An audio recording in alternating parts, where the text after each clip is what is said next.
Good morning. Hi, everybody, and happy Sunday. And happy Father's Day. So, we're going to talk about a question that I actually got recently about how genes affect diet. So, we're going to talk about the questions answered genes edition. So yeah, before I get started, I talk about why I'm qualified to discuss these things. So, years ago, I was actually in the hospital and I got sick. So, I decided to become a health coach to learn more information for myself.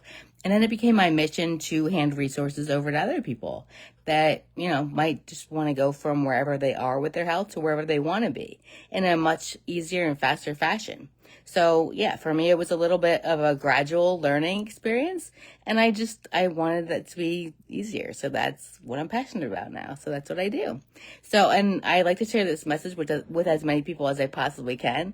And that's part of why I do these lives and all the different things that I do.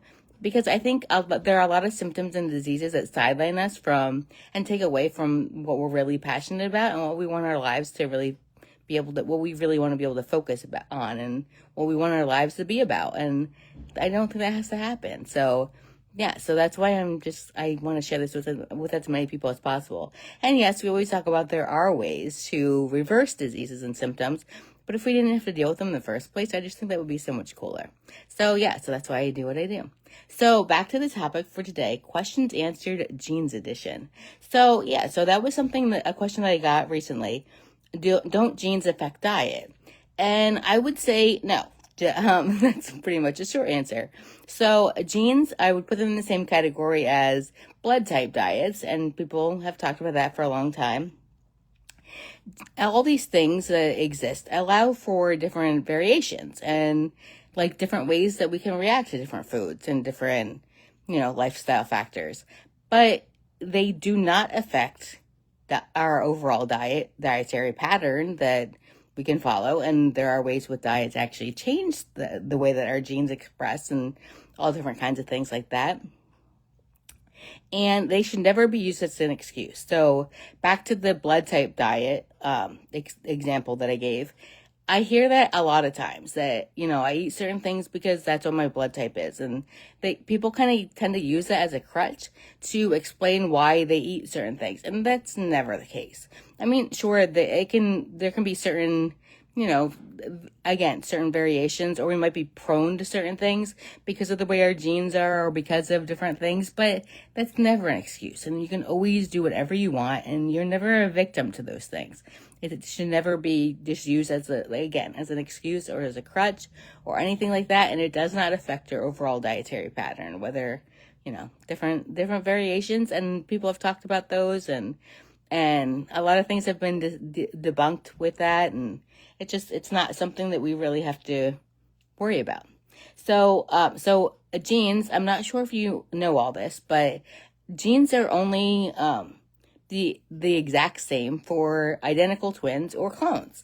So it's really, it's not something that we have to worry about that affecting our diet, because to be honest, if it did, then every cat, dog, cow, chicken, pig would have to eat a different diet, because it wouldn't be the same, because every single one having different genes would have to eat different foods, and that's simply just not the case. Overall dietary patterns are always going to be the same. So yes, there is an overall optimal diet, and then again, different things that make up our body allow for variations and different tweaks on that. So the biggest thing is to just try different foods, different lifestyle factors, different things that you want to do, and see how your body reacts, for good or for bad, right? And so that's, there might be allergies, there might be sensitivities, different things that might make you thrive more. But you're never a victim to what those things are. It's never a static thing. You can change that if you want to. You are free to eat whatever you want, eat different things that you want. You can always make kind of adjustments to wherever those are.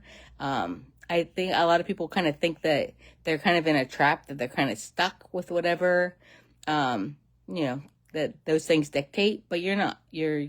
You can make changes to a lot of different things.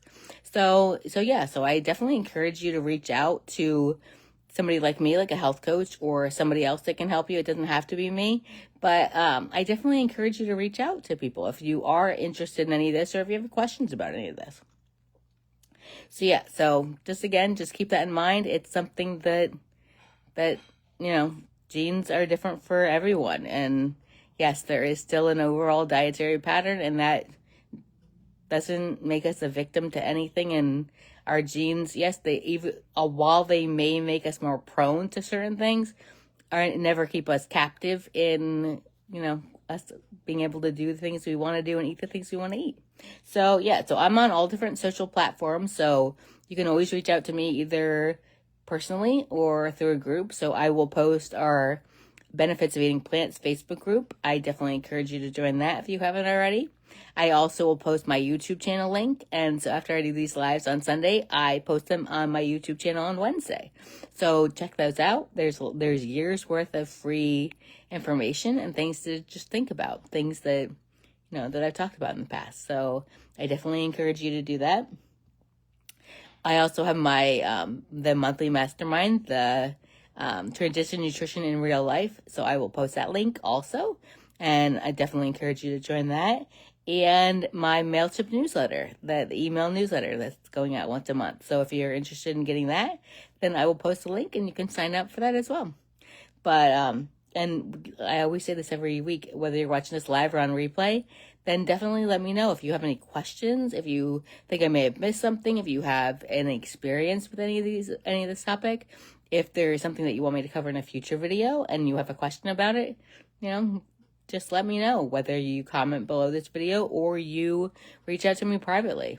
I definitely, like I always say, I want this to be as useful to you as possible. So if you have any questions, don't worry about asking it. I want you to understand this stuff. So any way that I can help that and help you with that, then I look forward to helping.